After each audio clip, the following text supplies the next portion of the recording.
திட்டம் மாண்புமிகு தமிழ்நாடு முதலமைச்சர் அவர்களால் அடிக்கல் நாட்டி சிறப்பிக்கப்படுகிறது. இத்திட்டமானது ரூபாய் 2292.38 கோடி மதிப்பீட்டில் சிப்காட் 40% பங்களிப்புடனும் இஸ்ரேல் நாட்டை சேர்ந்த IDE JWIL இன்ஃப்ரா மற்றும் Vishnu Surya projects and infra limited கூட்டமைப்பின் 60% பங்களிப்புடனும் ஹைபிரிட் ஆனுவிட்டி மாடல் முறையில் ஆலைக்கான பணிகள் மேற்கொள்ளப்படும். தாமிரபரணி ஆற்றின் நீரானது பொதுமக்களின் குடிநீர் தேவை மற்றும் விவசாயத்திற்கு மட்டுமே பயன்படுத்தப்படும்.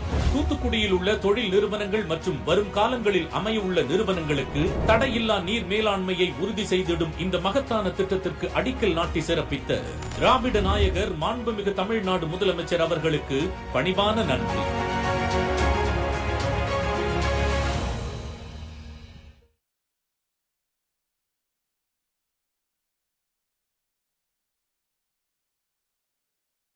தொழில்துறை சார்பில் தூத்துக்குடி மாவட்டம் முள்ளக்காடு கிராமத்தில் கடல் நீரை நன்னீராக்கும் திட்டத்திற்கு முதலமைச்சர் மு.க.ஸ்டாலின் அடிக்கல் நாட்டி வருகிறார். இது பற்றிய மேலும் விவரங்களை தருகிறார் நமது செய்தியாளர் ஹரி. முழு விவரம்.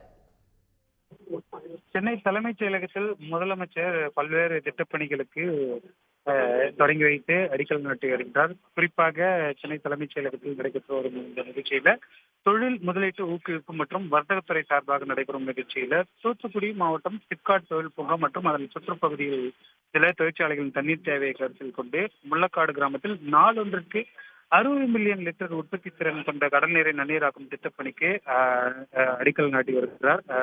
அது மட்டுமில்லாமல் இன்று பல்வேறு திட்டங்களை முதலமைச்சர் தொடங்கி வைக்க இருக்கின்றார். குறிப்பாக சிறப்பு முயற்சிகள் துறையின் கீழ் சென்னை மெட்ரோ சொத்து மேலாண்மை நிறுவனம் சார்பில் 167 கோடியே 9 லட்சம் மதிப்பில் மந்தைவெளி பேருந்து பணிமனை முனையத்தில் ஒருங்கிணைந்த பன்முக போக்குவரத்து மற்றும் வணிக வளாகத்திற்கு அடிக்கல் நாட்டுகின்றார்.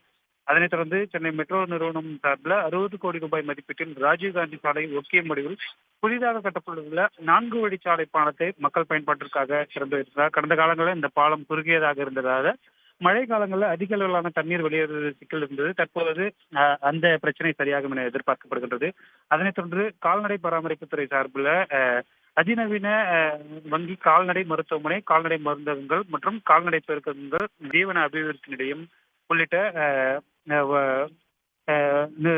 பணிகளுக்கான அடிக்கல் நாட்டும் பணிகளை மேற்கொள்கிறார். அதனைத் தொடர்ந்து தமிழ்நாடு அரசு பணியாளர் தேர்வாணையத்தின் மூலம் மற்றும் 126 இளநிலை உதவியாளர் மற்றும் 96 தட்டச்சர் பணியிடங்களுக்கு தேர்வு செய்யப்பட்டவர்களுக்கான பணி நியமன ஆணைகளை வழங்குகிறார். அதே போன்று பதிவுத்துறை திட்டத்தின் கீழ் காகிதமில்லா ஆவணப்பதிவு மற்றும் நேரடி ஆவணப்பதிவு, தானியங்கி பத்திரப்பதிவு உருவாக்கும் மற்றும் மறு விற்பனையாகும் அடுக்குமாடி குடியிருப்புகளுக்கு கட்டட கலப்பலை என்று ஆவணங்களை அன்றே திரும்ப வழங்கும் திட்டத்தை, சொத்து தொடர்பான பரிவர்த்தனைகளை எளிய முறையில் வில்லங்கச் சான்றிதழ் தேடுதல் உள்ளிட்ட 18 சேவைகள் உள்ளடக்கிய செயல் திட்டத்தினை தொடங்கி வைக்கின்றது. அதனைத் தொடர்ந்து பிற்படுத்தப்பட்டோர் நலத்துறை மற்றும் தொழில்துறை என பல்வேறு துறை சார்ந்த திட்டங்களுக்கு புதிய திட்டங்களை தொடங்கி வைப்பதிலும் பல்வேறு புதிய திட்டப்பணிகளுக்கு அடிக்கல் நாட்டும் பணியினை முதலமைச்சர் அவர்கள் தொடங்கி வைத்திருக்கிறார்.